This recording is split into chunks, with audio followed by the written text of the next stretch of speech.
বন্ধুরা শুভ দুপুরের অনেক অনেক শুভেচ্ছা। আজকে বাবা আসছে, তাই আজকে এই সবে সমস্ত কিছু কাজ সেরে বসেছি। তো ভাবলাম তোমাদের সঙ্গে ভিডিওটা শেয়ার করি আজকে কি কি রান্না করেছি। দেখো, প্রথম পাতে খাওয়ার জন্য বাবা উচ্ছে ভাজা খেতে খুব ভালোবাসে, সেই জন্য উচ্ছে ভাজি করেছি। আর করেছি কালকে তোমাদের সঙ্গে যে ভিডিওটা শেয়ার করেছিলাম, পুঁইশাক এনেছিলাম, সেই পুঁইশাক দিয়ে মাছের মাথা দিয়ে চচ্চড়ি করেছি।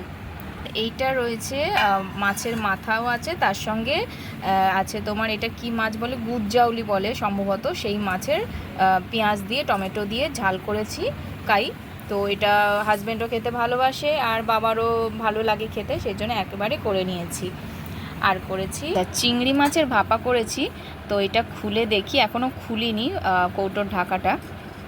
তো এই দেখো বন্ধুরা, চিংড়ি মাছের ভাপা, গন্ধটা কিন্তু দুর্দান্ত বেরিয়েছে। চিংড়ি মাছের ভাপা, এটা বন্ধ রেখে দিই, তাহলে গরম থাকবে, গরম গরম ভাতের সঙ্গে খেতে কিন্তু খুব ভালো লাগবে। রাত্রিরে পরোটা করব ভাবছি, সেই জন্য চানা করে রেখেছি, চানা মশলা এই দিয়ে রাত্রিরে পরোটা খাওয়া হয়ে যাবে। কালকের একটু ঢ্যাঁড়স চিংড়ি তরকারিটা রয়ে গেছে, তো সেটাও একটুখানি গরম করে নিলাম, এটা বাসি যদিও কালকের করা। তো বন্ধুরা, এই ছিল আজকের আয়োজন। ভিডিওটি কেমন লাগলো অবশ্যই জানিও। তোমরাও ভালো থেকো, সুস্থ থেকো, দেখা হচ্ছে আবার নতুন কোনো ভিডিওতে। ধন্যবাদ সবাইকে।